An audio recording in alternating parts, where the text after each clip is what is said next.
Keyboard shortcut ব্যবহার করে যেভাবে ফন্টটা পরিবর্তন করতে পারবেন। আমরা এরিয়াল ফন্টটা সিলেক্ট করি, এখান থেকে এরিয়াল, এখানে টাইপ করলাম সফটেক কম্পিউটার। ওকে, এখন আমরা যদি কিবোর্ড শর্টকাট ব্যবহার করি, এন্টার দিলাম, এখান থেকে আপনি যদি কিবোর্ড থেকে F3 প্রেস করেন অটোমেটিকভাবে কিন্তু বাংলা ফন্ট এখানে শো করতেছে। এখন F4 দিলাম, F4টা টাইমস নিউ রোমান, আমরা F4 Times new Roman type করি সফটেক কম্পিউটার। ওকে,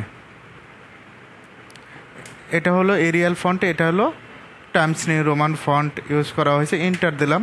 এখন যদি বাংলা ফন্টটা ইউজ করি, জাস্ট কিবোর্ড থেকে F3 প্রেস করবে, এখানে 17 MJ অটোমেটিকভাবে চলে আসবে। তারপর কন্ট্রোল অল্টার বি। এখন যদি টাইপ করি, ওকে, এন্টার দিলাম।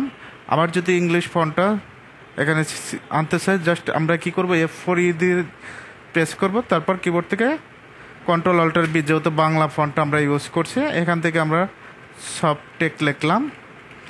এখন আমরা এটা কিভাবে কাজ করলাম, F3 এমনকি F4 কীভাবে আসলো, জাস্ট আমরা অফিস বাটনে ক্লিক করব, এখান থেকে অড অপশন দেখতে পাচ্ছেন, অড অপশনে ক্লিক করব, এখান থেকে কাস্টমাইজে যাব, কাস্টমাইজ থেকে আবার কাস্টমাইজে ক্লিক করবেন, এখান থেকে ফন্টটা প্রথমে সর্বপ্রথম ফন্টটা সিলেক্ট করবেন, F দিবেন।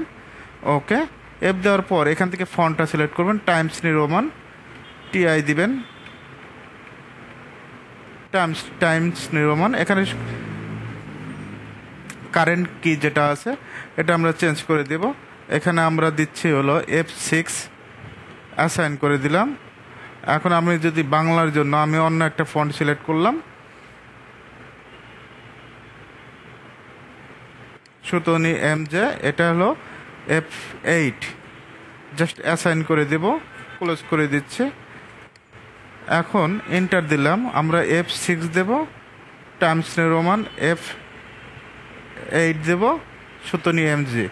এভাবে চাইলে খুব সহজে কিবোর্ড শর্টকাটের মাধ্যমে ফন্টটা পরিবর্তন করতে পারবেন।